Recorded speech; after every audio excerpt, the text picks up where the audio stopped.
In the description box down below, you will find all the information to get this free pattern. We're going to have to cut all of these templates out and make sure that you cut it on that dotted line, because that is where your seam allowance is. So I'm going to cut all of these out. You will notice that these are all the same, B and D and A and E. The only difference is that the colours alternate. So I'll show you how to do A, and then I'll let you get on and do E, D and B yourself. The first colours we need are A1 and A2. I like to just fold the section over so I know how much I need, and I always need at least 1/4 inch overage.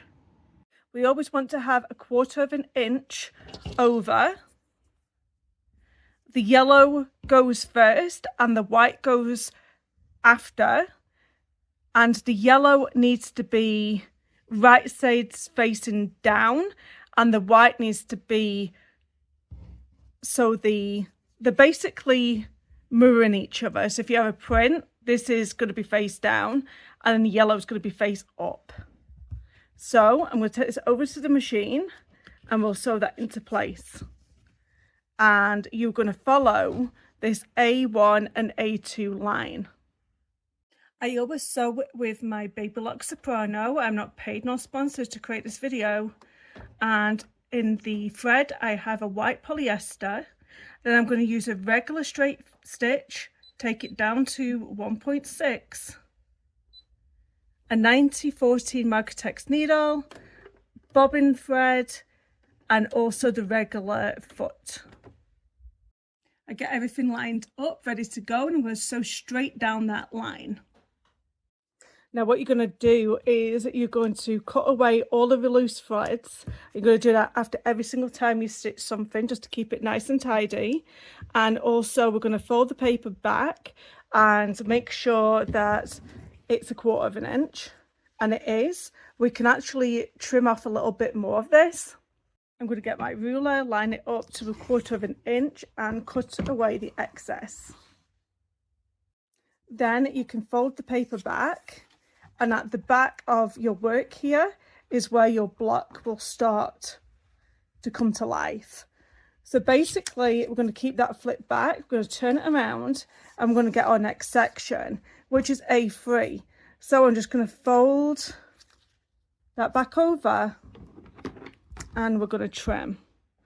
You always need to make sure that there's excess going past both these sides here for the time being.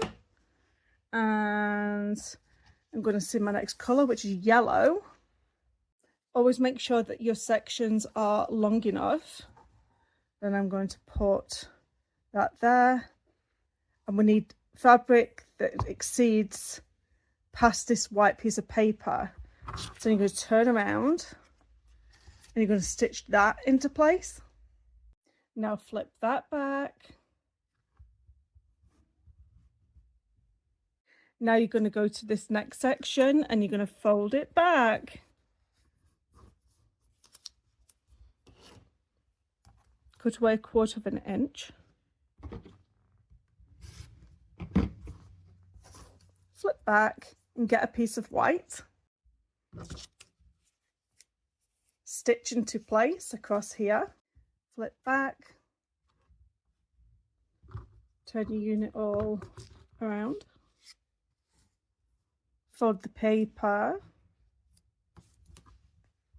Trim.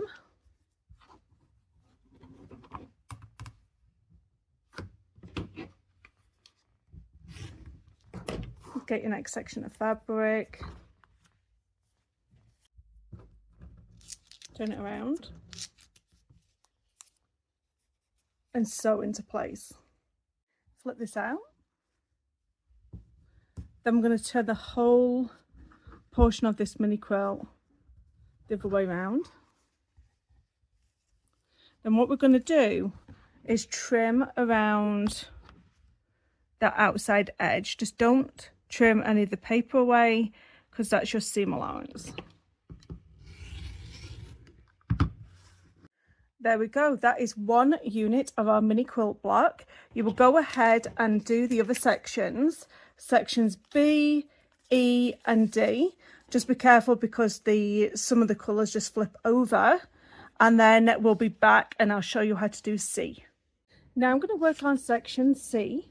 So we need to start with C1. So we're going to fold this back and we're going to get a white and a yellow. The yellow goes down first facing up, the white goes down facing down. And then we're going to stitch along this line. I'm going to trim this down 1/4 inch. Just eyeballing it. Then you are going to flip it back.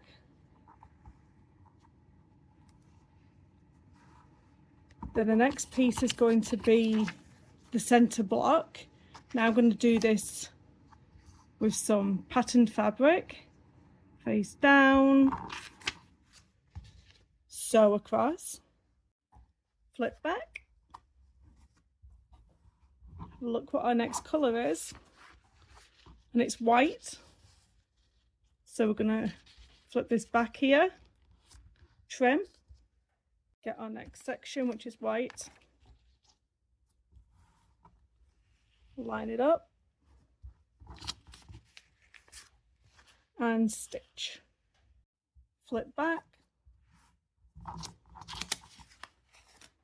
get your next colour which is yellow, trim, stitch into place, flip, then you're going to turn around and just trim around the whole unit. Now line everything up as it's going to be sewn so you don't get confused. Take the papers out of A and B first and leave everybody else attached. Just do it bit by bit.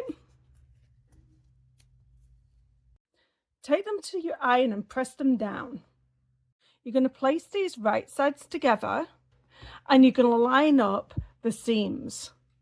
So all the seams should nest in exactly the same places. Also make sure that you're selecting a stitch that is 1/4 inch because all of these seam allowances are for 1/4 inch. Once stitched, you're going to open it up and you're going to press it down. Now you're going to take the paper out of unit C. Now once again, you're going to do it right sides down and match the seams. Open out. And once again, you are going to press. Now working with D, take the paper out, right sides down, match seams and sew. Open out and press. Take the paper out of E. This is just so you can remember which one's which and avoid any mistakes basically. Open it out and press. This is my quilt backing and batting, and your backing must be face down, and I'm going to put my quilt top over the top of it. So now what I'm going to do is do a decorative stitch in order to attach the backing, batting and the top down. This is one of my favourite decorative stitches, hands down. It's number 46, and I am going to trim off the excess. I wouldn't recommend doing anything less than a 2-inch wide binding. So put the binding on. This is the finished miniature quilt block. Hope you've enjoyed it. Don't forget to subscribe to my channel of over 500 videos. Comment and like, and I'll see you in the next one.